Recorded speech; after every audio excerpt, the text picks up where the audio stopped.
her big win over the world number one? Yeah, well, right now it's more of a like a negative or a sad feeling. So I will probably just think about this whole experience back in like a few days from now. So yeah, I mean, great two tournaments. So I'm just gonna keep going. Question 6. Courtney. Today. Just can you talk through the match? What do you think was the difference, and were you surprised at how she was kind of able to keep you off that baseline?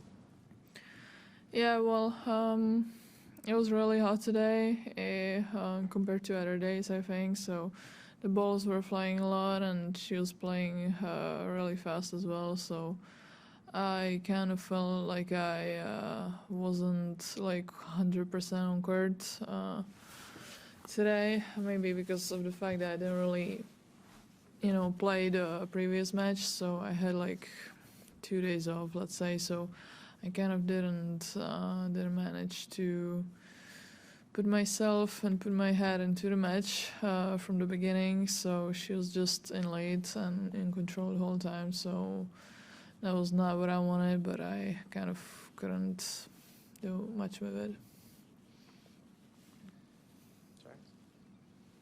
It feels like world rankings are just a number in the Grand Slams and the Women's Tour sometimes.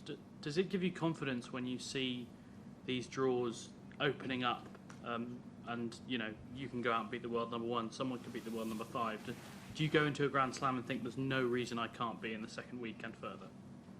Yeah, I think especially in women's tennis there can be a lot of surprises on a Grand Slam. So yeah, I mean, if someone plays their best tennis, they can beat a lot of good players. So including me. So some days are good, some days are bad. So yeah, I didn't really play my best today, so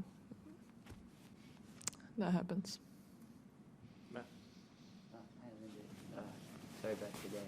Can I just ask about one of the players on the other side of the draw? Just Coco Gauff, who you've played a couple of times and haven't beaten.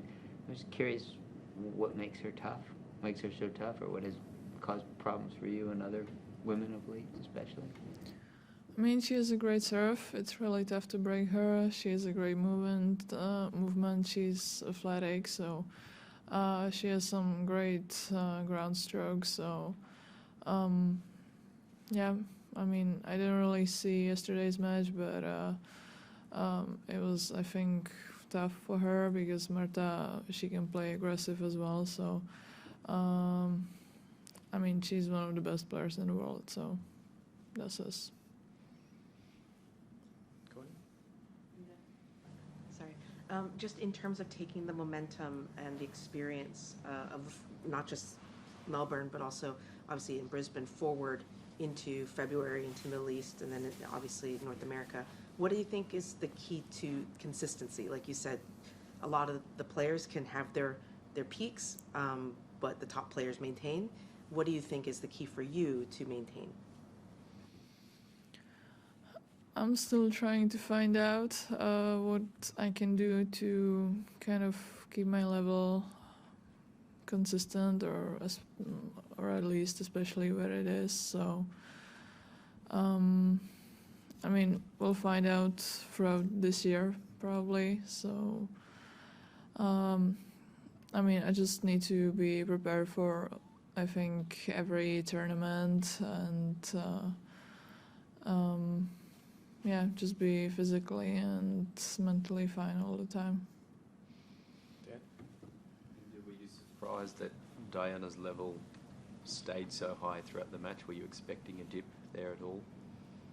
I expected a tough match, but I mean, I didn't play much of what I should have, so it's not that it was easy for her to, be in front of me all the time, but I just didn't really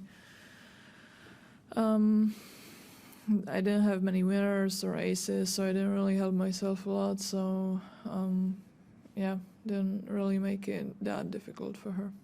If she plays at that sustained level, though, can you see her making the final, getting past the semi-finals? I don't know. I don't know who she's gonna play with or if she's gonna maintain the level. So I don't think even she knows that or anyone else right now.